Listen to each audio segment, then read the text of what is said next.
Good morning and welcome to today's lecture. We have been discussing Big Bang nucleosynthesis, and before embarking upon this discussion, let me just give you a little prelude. It was recognized in the beginning of last century that the light element abundances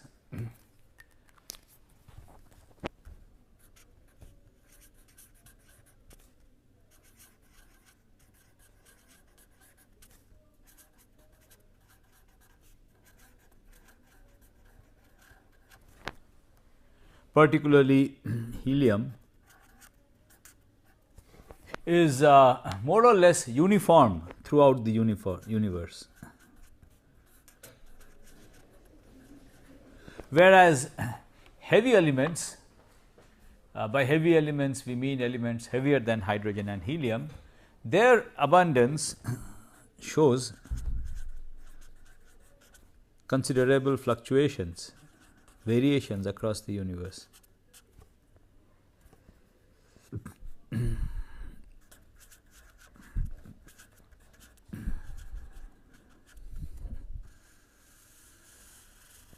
So, this is an observational fact, and question is how to explain this. The remarkable theoretical insight was provided in the 1940s by the Russian physicist George Gamow.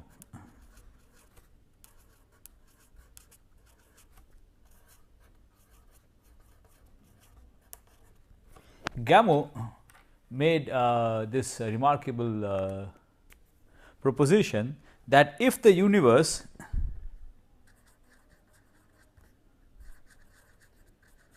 had a hot early phase, why early phase? Because hot and dense. This is what you require for nuclei to form, a hot and dense medium.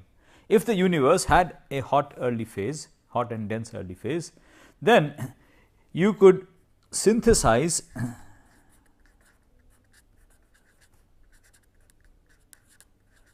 elements in the early universe. And this prediction, this proposal was made by Gamow much before the cosmic microwave background radiation, and Gamow used the known abundances of light elements, particularly helium, to predict that there should be a radiation background, the relic of this hot dense phase, which was subsequently discovered as the cosmic microwave background radiation. So, this is a brief historical note on this topic that we are discussing. So, what are we discussing? We are discussing how the light elements were possibly synthesized during the hot early phase of the universe, and this would be a natural explanation why the light element abundances are more or less uniform throughout the universe. We have studied how the heavier elements are synthesized. They are synthesized inside stars, which is why we expect there to be variations in different parts of the universe, because the star formation history has been different in different parts of the universe. So, with this brief background, let me remind you of what we had discussed in the last lecture. So, in the last lecture I had told you that we are essentially interested in following the evolution of the neutrons and protons, which are the nucleons from which elements are built. So, the elements that are familiar to us are made up of nucleons, neutrons, and the nuclei of these elements are made up of neutrons and protons, which are also referred to as baryons, and we would like to follow the evolution of these particles during the temperature range 10 to the power 10 and lower, which is where the universe was hot enough for nucleosynthesis to have taken place and dense enough for nucleosynthesis to have taken place. And I also told you that these elements constitute a very negligible fraction of the total density during these epochs, 10 to the power 10 to roughly 10 to the power 4. The universe is radiation dominated in these era, and the universe just becomes matter dominated around 10 to the matter starts playing a significant role in the dynamics of the universe around a temperature of 10 to the power 4 Kelvin and lower. Then I had told you that the neutrons and protons are in thermal equilibrium at temperatures greater than 3 into 10 to the power 10 Kelvin. And we had I had also shown you the reactions through which they are in thermal equilibrium. So, the fraction of nucleons which are in the form of neutron, that is xn. Remember, xn is the fraction of nucleons in the form of neutrons, xp is the fraction of nucleons in the form of protons. So, xn I had shown you is given by 1 divided by 1 plus exponential the mass difference between the neutron and proton divided by kBt, and this mass difference roughly corresponds to a temperature of around 10 to the power 10 Kelvin.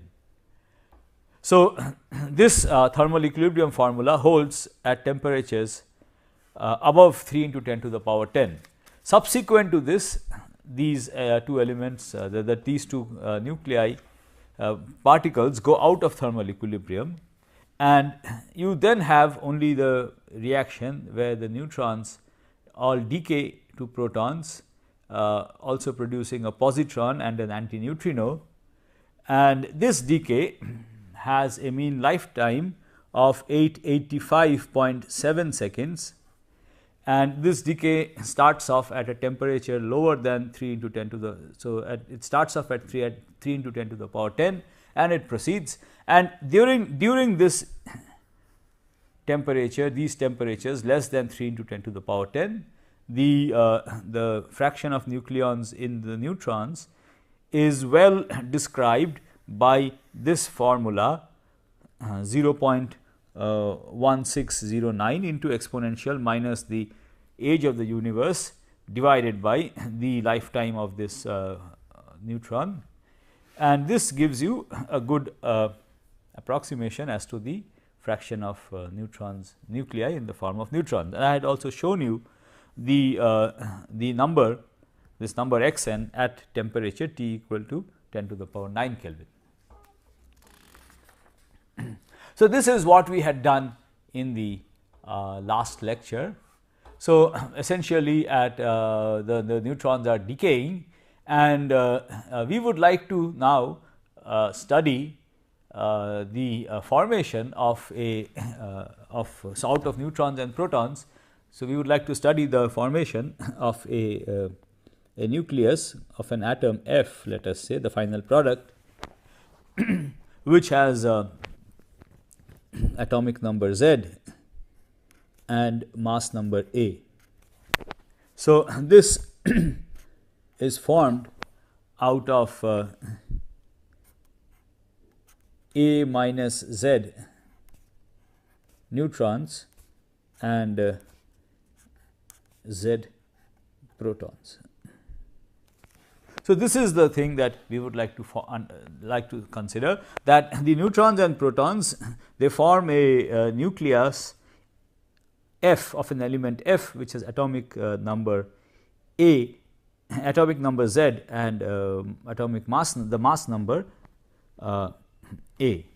And if all of these things, that is the final product, the neutrons and the protons are in thermal equilibrium, then it is possible to work out from thermodynamics, from statistical mechanics consideration, the fraction of nucleons which are in the final product, the fraction of nucleons that go into this element F, and this turns out to be G by 2, the proton fraction to the power Z the neutron fraction to the power a minus z, then the atomic number, mass number to the power 3 by 2, epsilon to the power a minus 1, and we have this Boltzmann factor e to the power beta by kBt, where T is the Boltzmann factor. So, let me explain the various terms that occur in this expression, which give us the fraction of nucleons in this element, in this nucleus F. So, here G refers to the number of spin states of F. We all have already seen what xp is. It is the fraction of nucleons in protons, xn is the fraction of nucleons in the neutrons, a is the mass number, epsilon, okay, b, before that b is the binding energy,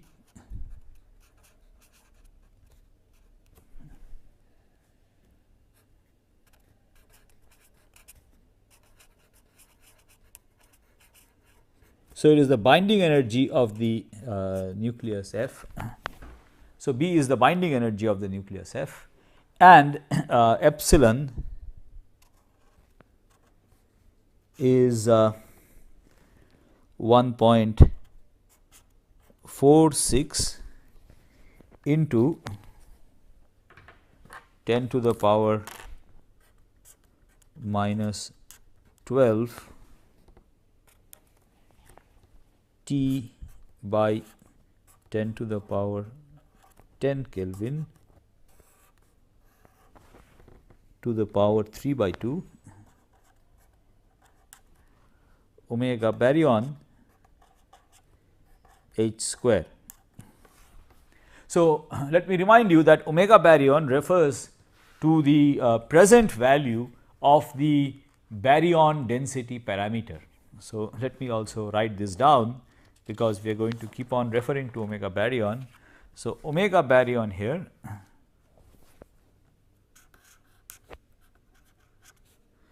is a present value of baryon, of the baryon density parameter, that is the ratio of the baryon density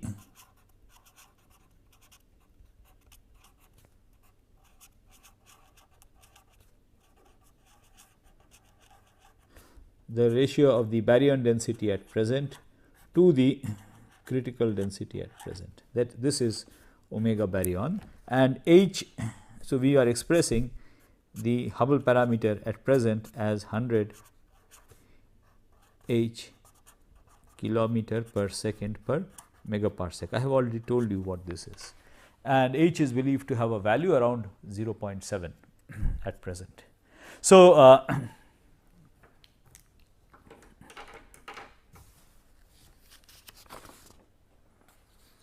so in thermal equilibrium, what we see is that the fraction of nucleons in the form of this nucleus F is given by this formula, and this number epsilon, which is dependent on omega baryon, is extremely small.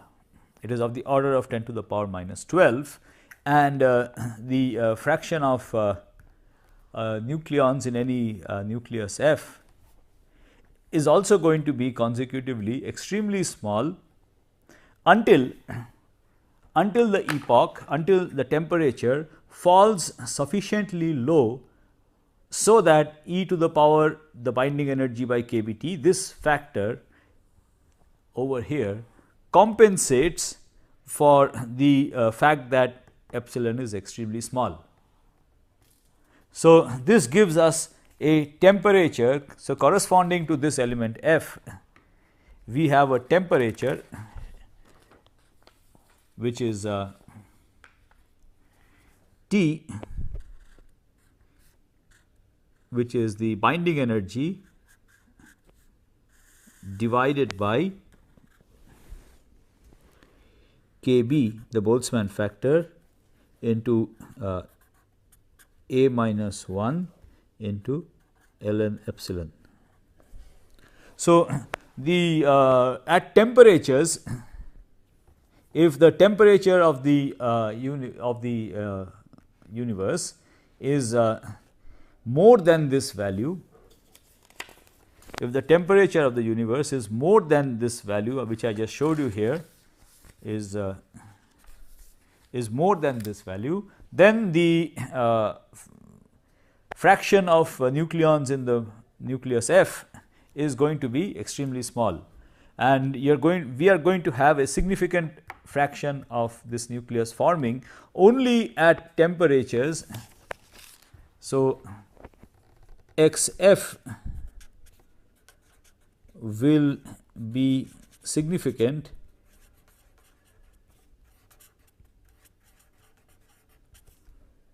only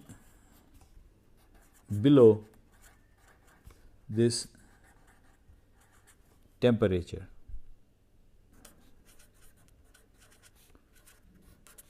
And we see that essentially this is related to the binding energy. So, you will form a particular nucleus only if the temperature falls of the universe falls below the binding energy with these extra factors over here. And you will not form that nucleus if the temperature is more than the binding energy divided by these factors over here. Binding energy per nucleon, B by A minus 1 is the binding energy per nucleon. So, it is essentially determined by the binding energy per nucleon. So, you have, if the only if the temperature is adequately low compared to the binding energy per nucleon, then you will form that nucleus. Above that temperature, the temperature is adequately high to disrupt that nucleus.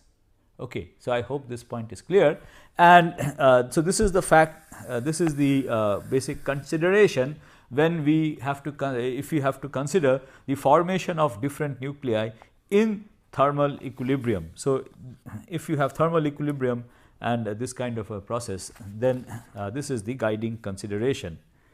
And the value of this temperature for the different nuclei of interest here, the value of this temperature is weakly dependent on omega baryon H square through epsilon, right. So, the value of this temperature is weakly dependent on omega baryon H square only logarithmically. So, for omega baryon H square equal to 0.02, which is the fiducial value that we shall be considering throughout. For this value, this temperature T has the following values. So, it has a value 0.97 into 10 to the power 9 Kelvin for deuterium. So, you will not form significant amounts of deuterium at temperatures above this. It is only when the universe cools to temperatures below this that you will form any significant amount of deuterium. That is the basic information carried in this. Similarly, you have the value 1.4 into 10 to the power 9 Kelvin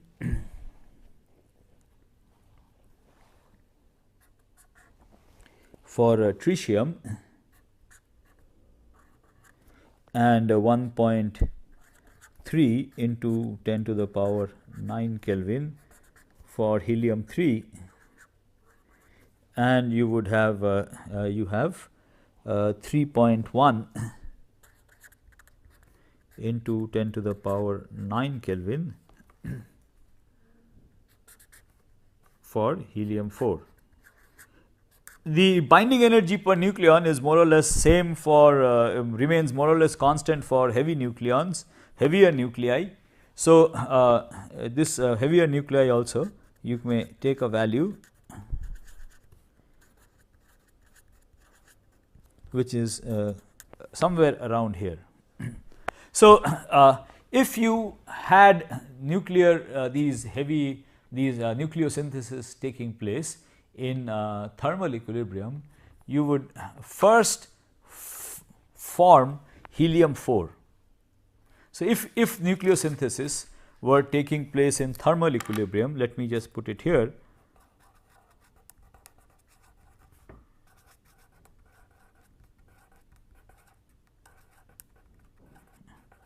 If nucleosynthesis were taking place in thermal equilibrium, you would first form helium 4. The whole process would go this way, because as the universe cooled, you would first form helium 4, which has the highest binding energy per nucleon, and after that, when the universe cooled further, you would form helium 3 and tritium. You would form these two, and the tritium would then decay to helium 3, and you would then finally form deuterium. So, it would proceed in this way in thermal equilibrium if the universe were in thermal equilibrium. Let me state this again. You would first form helium 4 as the universe cooled. You would first form helium 4, then you would form helium 3 and tritium. The tritium would decay to helium 3 subsequently, and finally you would form deuterium. Now, what does the nucleosynthesis actually take place this way? Well, it does not. Why? Well, the problem with this picture is that the density of the universe is not sufficiently high. So, the density of the universe during these epochs, the density of the universe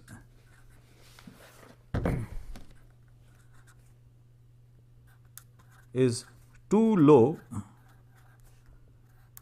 for anything but two body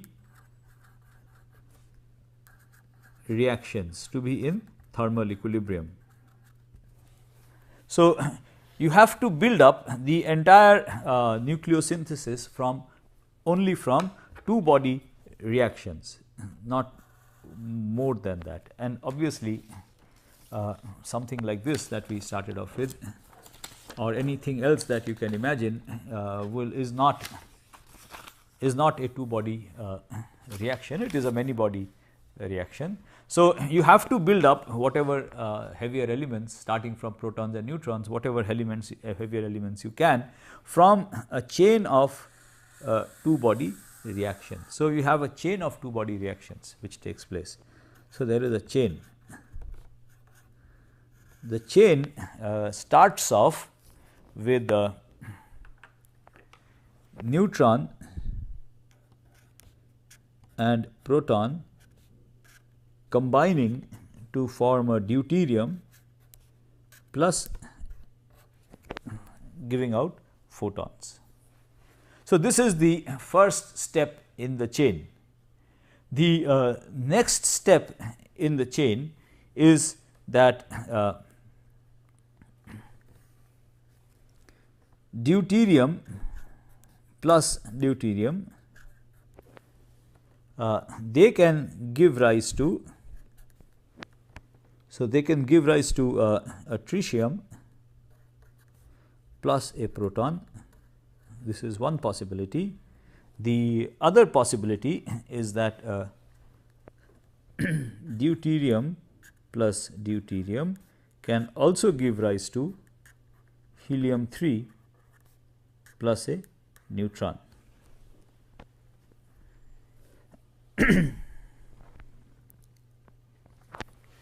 So, this is the next step in the reaction, and the final step is you have a deuterium plus a tritium giving you helium 4 plus a neutron. So, the extra neutron when you form helium 4 comes out over here, and the other possibility is that the helium 3 produced here reacts with a fuses with a deuterium and gives you a helium 4,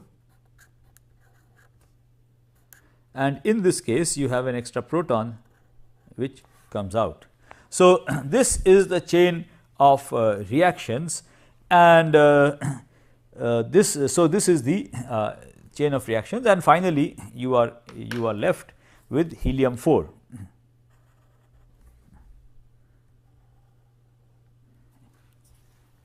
Now, this is all fine. So, you would expect that these reactions to start off, but the only problem is that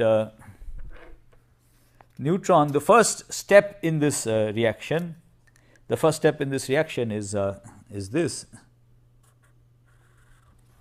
This reaction is in thermal equilibrium. So, let me write down the reaction again. The first step is neutron plus proton going to deuterium plus a photon. This reaction is in thermal equilibrium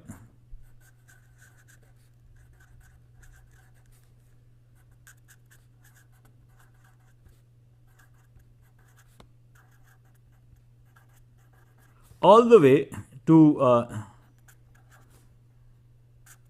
temperatures of the order of 10 to the power 9 Kelvin. And we have just seen that you will not form significant amounts of deuterium till the temperature drops to 0.75. You will not form significant amounts of deuterium till the temperature drops to 0.75 Kelvin, which is the problem. So,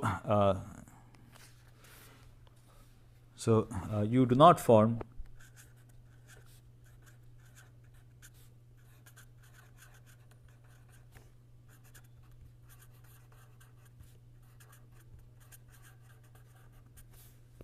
deuterium till temperature of the order of 0.75 into 10 to the power 9 Kelvin. So, the basic point is you do not form significant amounts of deuterium till the temperature falls below this, because that is decided by the binding energy per nucleon, and deuterium has a rather low binding energy per nucleon, which is why you have to wait till the universe cools to this value till you can form significant amounts of deuterium. So,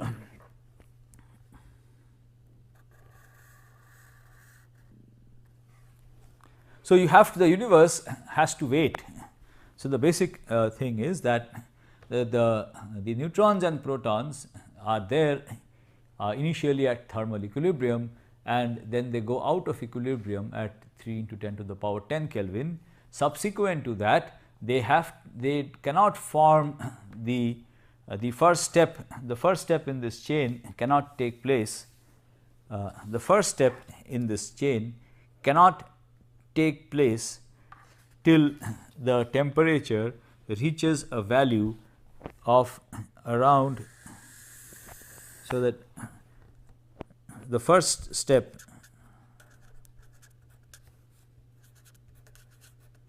this is the first step,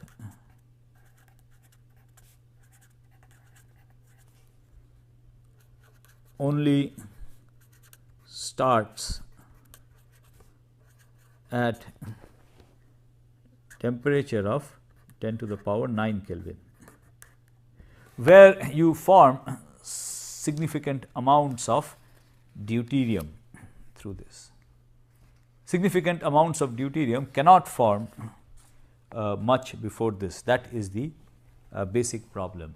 And once you form deuterium, the other steps go through very quickly. So, from deuterium to helium 4, So, the whole of nucleosynthesis only starts at a temperature of 10 to the power 9 Kelvin, and deuterium to helium 4 goes through quickly once this starts. And helium 4 is the has the deepest binding energy per nucleon for the light elements.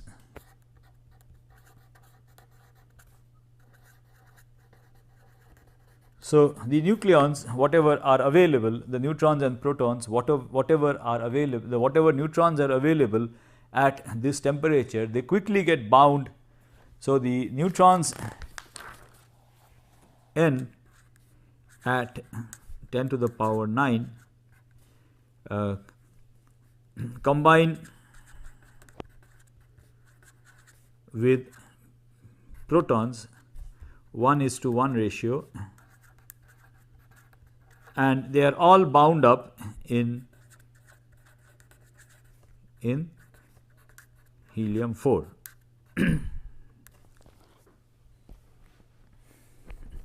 They all get bound in helium 4, and the fusion, the nucleosynthesis does not proceed beyond this, because there are no stable nuclei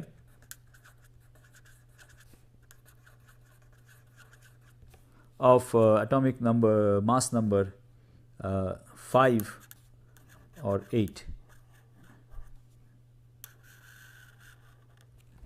So, it kind of this is where it goes up to, and so the fact that the neutrons and protons combine at a ratio 1:1 essentially means that the fraction of nucleons, so we shall use Y to denote the fraction of nucleons in helium 4, and Yp is the primordial.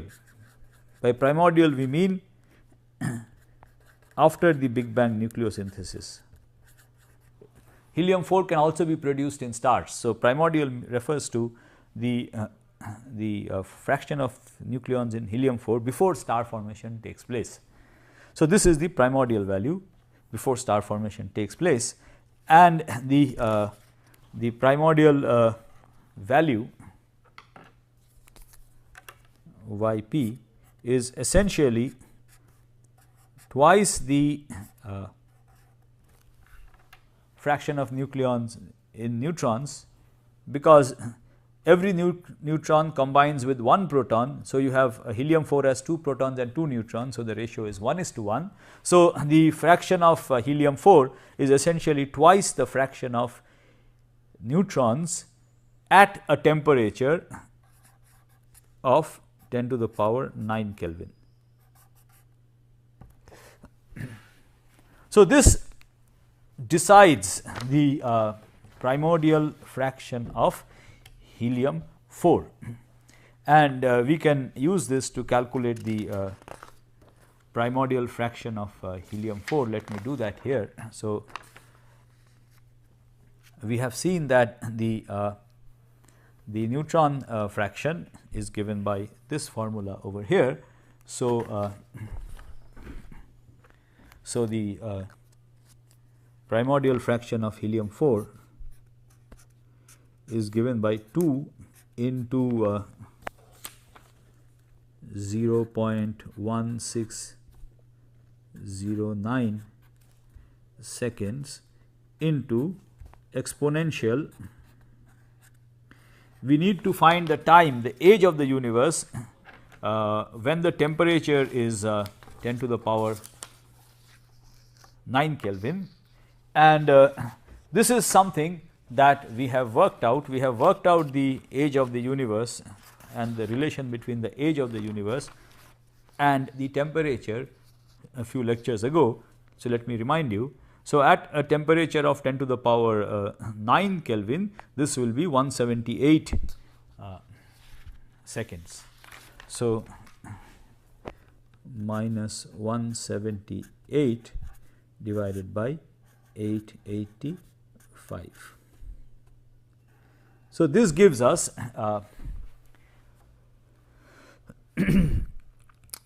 the primordial helium abundance, and this turns out to be 0.27 for omega baryon H naught square.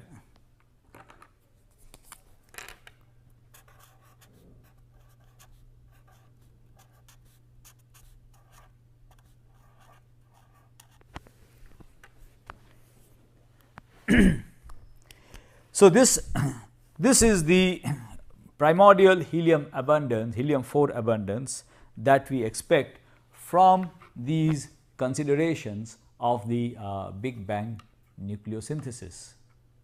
And these values are for omega baryon H square equal to 0.02. Now, this number will change if we change omega baryon H square. It has a very weak omega baryon H square dependence.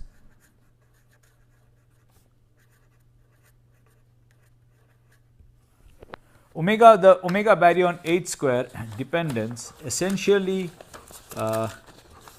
comes in through this epsilon, which has a dependence on omega baryon and H square. So, let me also show you.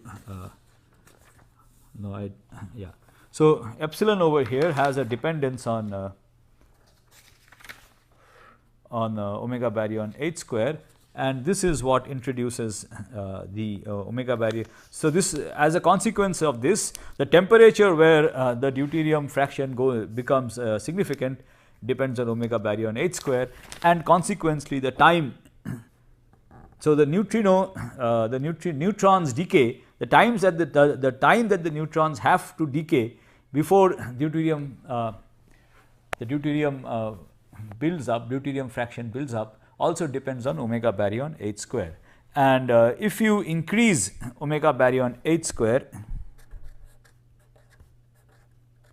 then the time also decreases. So, if you increase this, T decreases, and the primordial helium fraction increases. But this is a very weak dependence. This is a point that I should mention. And it is the modern value of the numerical computation. So, this entire exercise actually to get the precise answers, you have to do it numerically, putting in all the reaction rates, and the modern values are usually presented in terms of eta, and eta is the ratio of the number of nucleons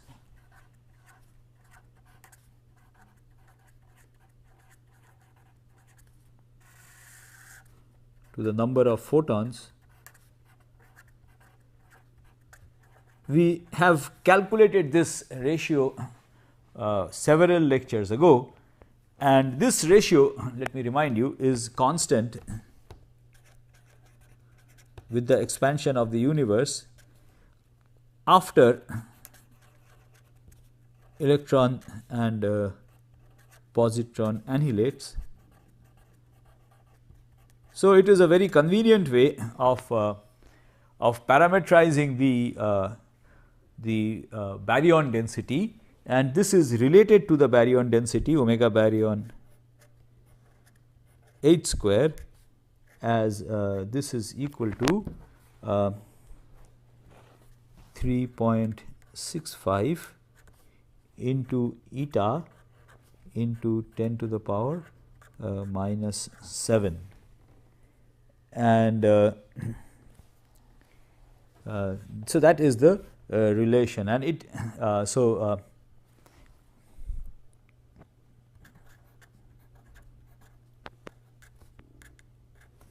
the fiducial value that we have been considering corresponds to eta equal to 5.5 into 10 to the power minus 10. So, remember that the ratio of the nucleons to photons is extremely small. So, if you have omega baryon h square 0.02, it means in terms of eta 5.5 into 10 to the power minus 10. Similarly, value of eta. So, we have let me give you the values of the primordial helium abundance, and you can see that eta and omega baryon h square are directly proportional. So, the results of the numerical computation of the abundance of helium, they tell us that Yp, the primordial helium abundance, has a value 0.23 for eta equal to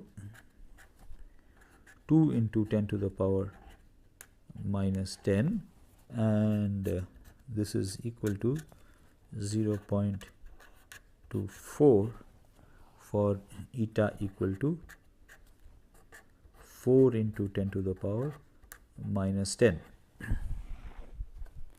So, we see that the primordial helium abundance, the nucleosynthesis, the results of other nucleosynthesis calculations show that the primordial helium abundance is only very weakly dependent on the baryon fraction, and you can see over here that it only changes from 0.23 to 0.24, 0.023, sorry, there should be a 0 here, 0.023 to 0.24 if the value of eta is doubled, which essentially also boils down to saying that if the value of omega baryon h square is doubled.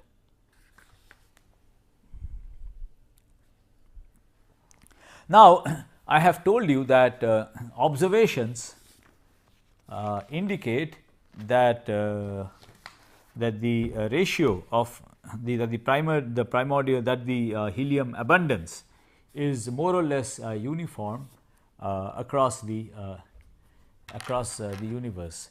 These are essential. These observations are essentially spectroscopic observations. So, these are let me just tell you about what the observations tell us. So, these are essentially spectroscopic observations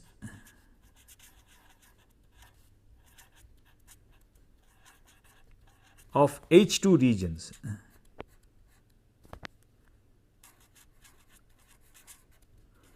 So, H2, essentially H2 region means regions of ionized hydrogen.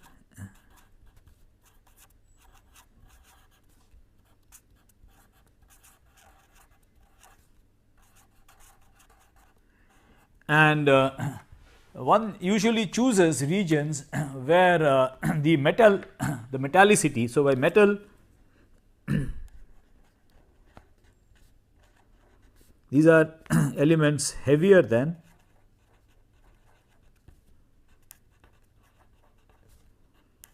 hydrogen and helium, they are all in astrophysics referred to as metals. So, metals have a low abundance. So, the helium abundance is measured by looking at H2 regions, that is regions of ionized hydrogen, where the metal abundance is low. That this indicates, the fact that metal abundance is low indicates that star formation has not fully taken place. So, star formation is less. We would like to look at regions where the star formation has been less, because then it will give us an estimate of the primordial helium abundance. Stars also produce helium in the nucleosynthesis, which we have already learned about this when we studied stars. So, typically preferably one looks at these compact blue galaxies.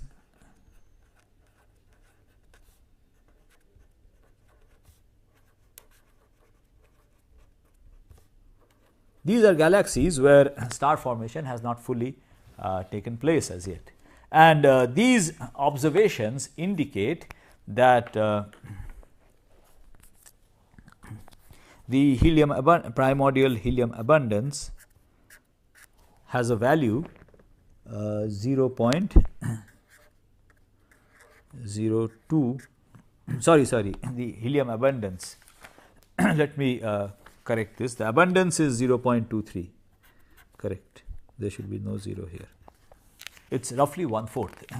So, the helium abundance is 0.2477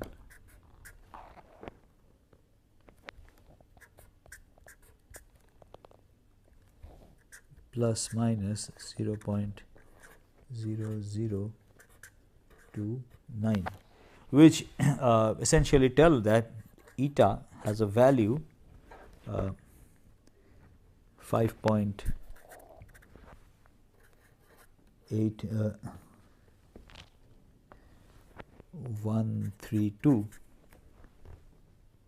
813 plus minus 1.8 into 10 to the power minus 10.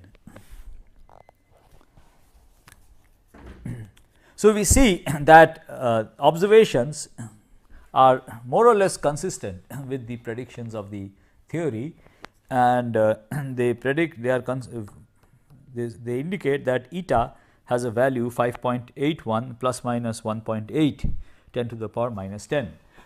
What we see from this is that the primordial helium abundance is not very sensitive to the baryon density, present value of the baryon density. It is rather weakly sensitive to the present value of the baryon density.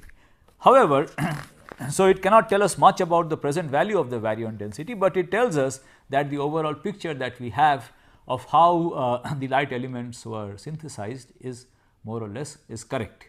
So, the picture which was proposed by Gamow and worked out by a variety of people later on is gives a good explanation for the observed light element abundances. Now, before moving on to something else, I should also mention that the YP helium abundance is not very sensitive,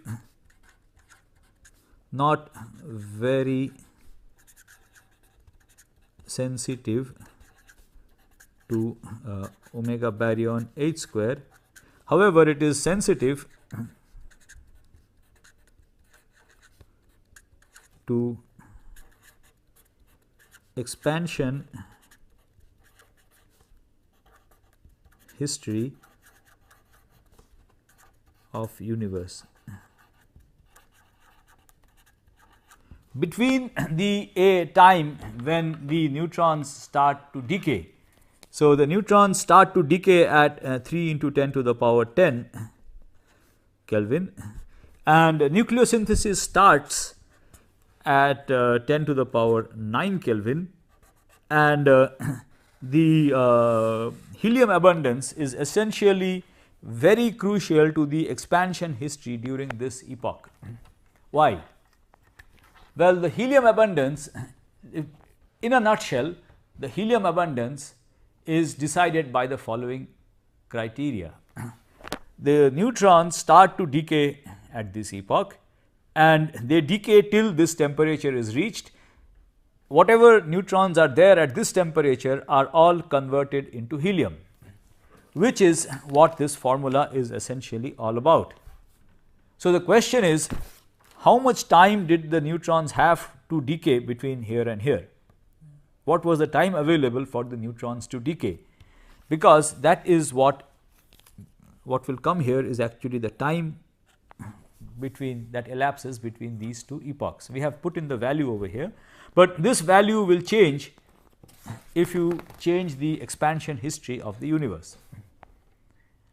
So, this is so the helium abundance is extremely sensitive to this, and the time we know, we have calculated this, is proportional to 1 by square root of g rho 10, where rho 10, let me remind you, is the density of the universe at the temperature 10 to the power 10 Kelvin. So, the helium abundance puts quite stringent limits on the value of the density of the universe here, and it tells us that there are at most 3 relativistic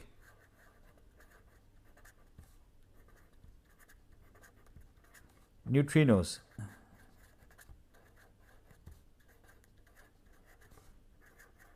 at a temperature of 10 to the power 10 Kelvin. So, let me summarize what we have learned today. What we have learned today is that nucleosynthesis essentially starts at a temperature of 10 to the power 9 Kelvin. At temperatures hotter than this, you cannot form significant amount of deuterium for nucleosynthesis to take place. You can first form deuterium, significant amounts of deuterium at a temperature of 10 to the power 9 Kelvin, and the moment you form deuterium, the rest of the reaction chain of reactions proceeds very quickly. So, it quickly takes place at 10 to the power 9. So, whatever neutrons you have at 10 to the power 9 are all quickly bound into helium. So, the helium abundance is essentially determined by the neutron abundance at the time when the universe is 10 to the power 9 Kelvin. And so, this is, and it is twice the neutron fraction at that epoch. This is essentially it. And this the helium abundance does not depend on the baryon density very sensitively, but it depends on the expansion rate of the universe at that epoch, between the epoch when the the neutron and proton were out of thermal equilibrium to the epoch when deuterium formed and nucleosynthesis started. So, so we now have a very good picture of how the light elements were synthesized. I have told you how helium was synthesized and what it tells us. So, what observations, that the observations are consistent with this. In the next lecture, I shall briefly touch upon the other elements, particularly deuterium, and then finish over there. So, let me bring today's lecture to a close over here.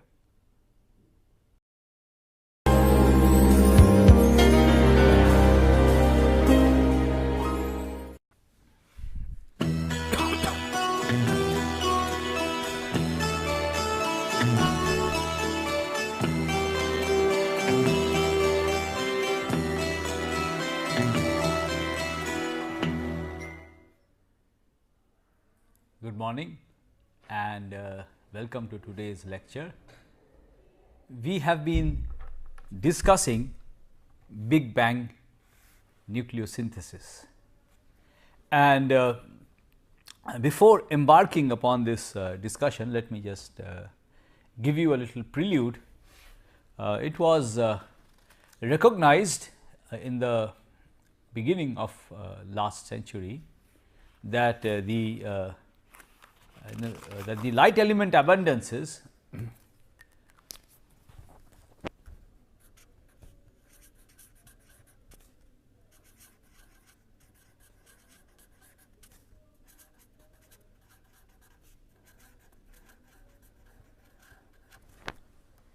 particularly helium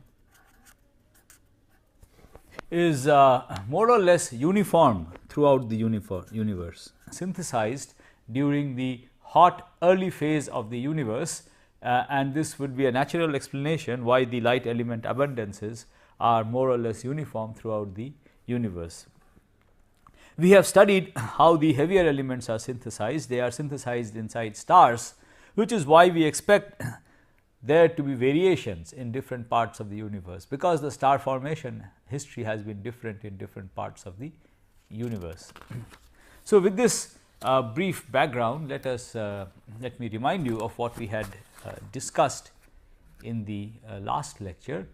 So, in the last lecture I had told you that we are essentially interested in following the evolution of the neutrons and protons, which are the nucleons from which elements are built. So, the elements that are familiar to us are made up of nucleons, neutrons, and the nuclei of these elements are made up of neutrons and protons, which are also referred to as baryons. And we would like to follow the evolution of these particles during the temperature range 10 to the power 10 and early phase, hot early phase. Why early phase? Because hot and dense. This is what you require for nuclei to form, a hot and dense medium. If the universe had a hot early phase, hot and dense early phase, then you could synthesize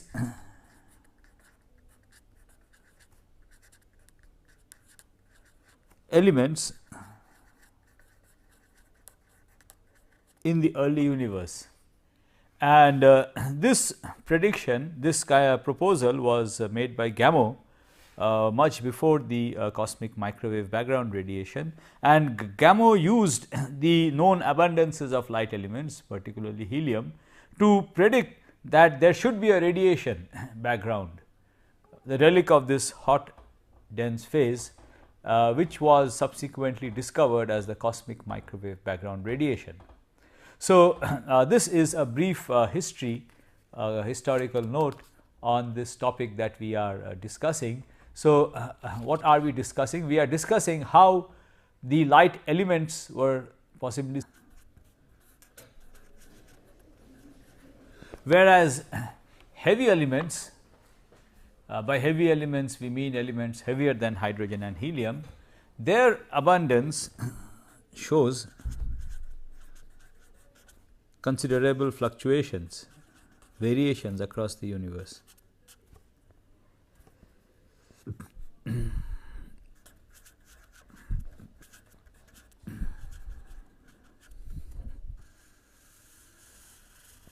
So, this is an observational fact, and question is how to explain this. The remarkable theoretical insight was provided in the 1940s by the Russian physicist George Gamow.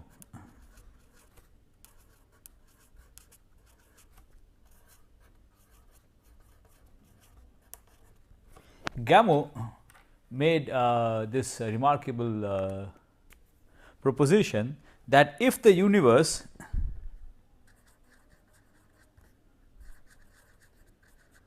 had a hot lower, which is where the universe was hot enough for nucleosynthesis to have taken place and dense enough for nucleosynthesis to have taken place. And I also told you that these elements constitute a very negligible fraction of the total density during these epochs, 10 to the power 10 to roughly 10 to the power 4.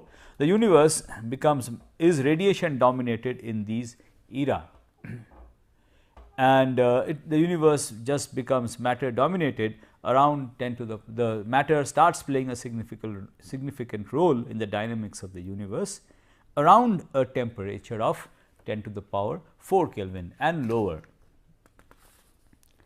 Then I had told you that the neutrons and protons are in thermal equilibrium at temperatures greater than 3 into 10 to the power 10 Kelvin, and we had I had also shown you the reactions through which they are in thermal equilibrium.